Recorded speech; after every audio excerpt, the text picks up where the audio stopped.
Continue free response. Number 7. Okay, equation already balanced. Let's see what they're asking. Liter of oxygen gas is collected over water. Notice collected over water, so that means you need to subtract with the water vapor pressure. Temperature, need to convert to Kelvin. Okay, pressure, again, that is not the pressure of oxygen. You got to subtract it back. Vapor pressure is this. What is the partial pressure of oxygen gas collected? Okay. So what you're gonna do, you're gonna do subtract, right? Because this is the pressure of the gas collected, and then this is the vapor pressure of water. So 7A is basically 755 minus 30. Okay, that's gonna give you 725 mmHg. That's the pressure of the oxygen. Okay. B, find the mole of the oxygen. Okay, mole PV equal to nRT. N is equal to PV over RT. Again, we can do this because we're not giving grams. We're using the rest to find mole. Okay. Pressure, we just get it, 725. Volume, 1.45, the whole container. Remember, R 0.08206, T 29 plus 273. Okay, that's gonna give me mole. Okay, now take a look at the next part. See, what would be the dry volume of gas of oxygen, right, at the pressure 760 millimeter mercury and the temperature of 273 Kelvin. Okay, this question is easier than what it is. Okay, 760 millimeter mercury, that's a pressure. You know that is 1 atm, right? 1 atm pressure and 273 Kelvin. This is also known as STP. Under STP, you know this, that 1 mole of any gas is equal to 22.4 liter. Whatever the mole that we get here, up here, we are gonna go ahead and multiply with 22.4 so that we get the volume. So let's go ahead and solve this question. 725, 8206, 273, so we're gonna get 42.42. Okay, so 42.42 mole time 22.4 liter over 1 mole. That's gonna give me liter. Oops. I missed a decimal. Hold on. 0.4. So we're gonna get 950.2 liter. All right, take a look. Next one. C, we did. D, what is the mass of KClO3 will be consumed for the reaction? Okay, we want KClO3. We have O2 mole. Convert it. So we're gonna go back. D, use 42.4 mole of O2. I don't want a mole O2. That's a simple dimensional analysis. On the top, it's gonna be mole of KClO3. Notice we're using this one, 2 to 1 ratio, 3 ratio, sorry, 2 KClO3, 3 O2. Now notice that they want mass, so you want to convert it. Okay, I'm not gonna do that for you here. You should be able to do mole to gram. That is molar mass according to the periodic table. Make sure you're picking up KClO3. Okay, you see that go away, that go away. You're gonna end up with gram of KClO3 if you solve that.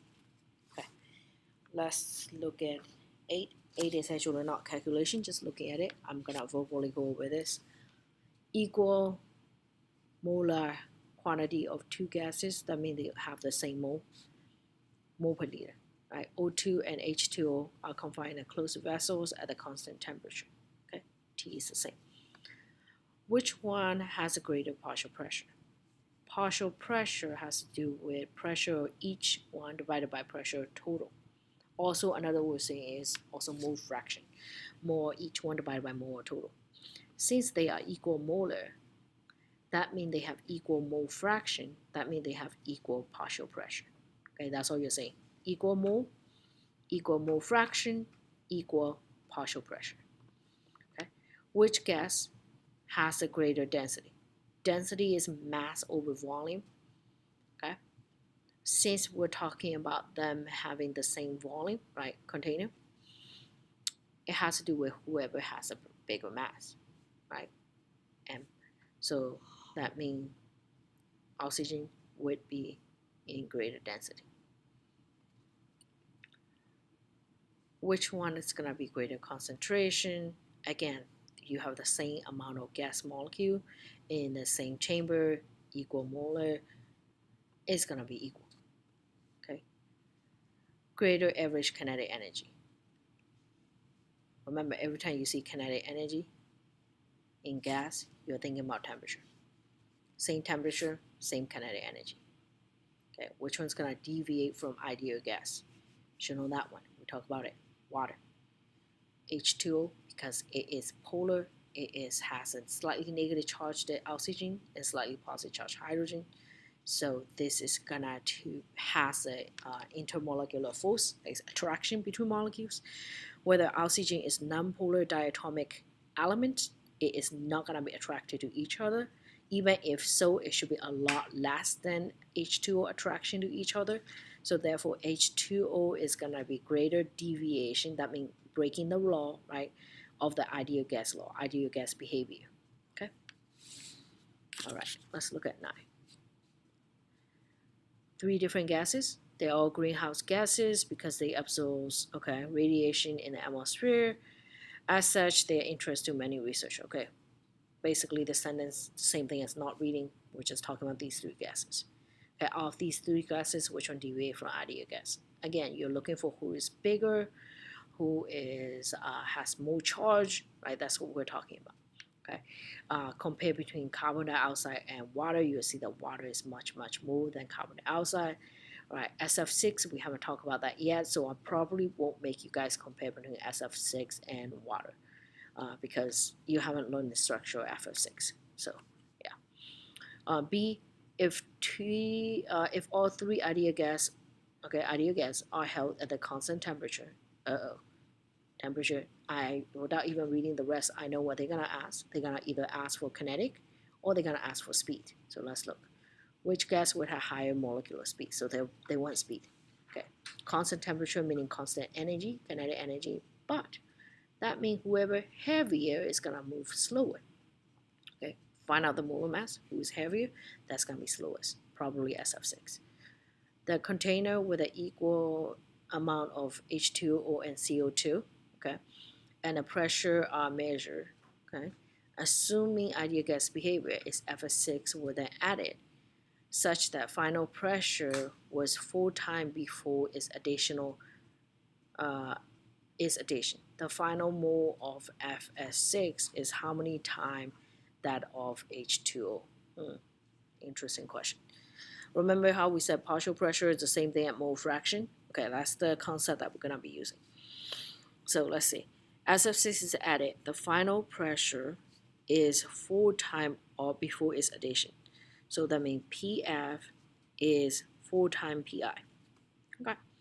They want to know final number of mole of FF6 is how many times of H2O. So they don't want to compare with everything else. They want FF6 with the H2O. Okay. So that means I can figure out how many mole is being added, or the mole ratio.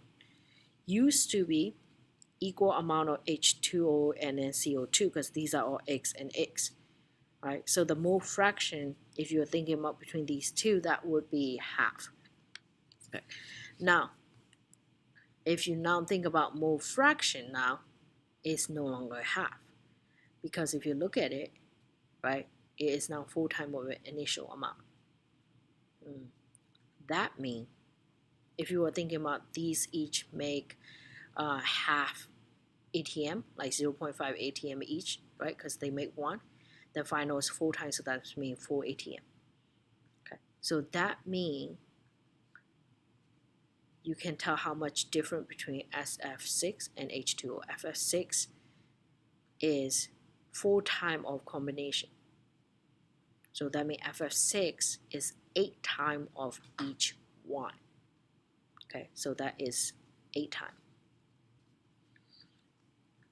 Container held equal molar of all 3 greenhouse gases, but then compressed, decrease the volume within which gas has the highest final partial pressure, assuming ideal gas behavior. Okay, we're still talking about ideal gas.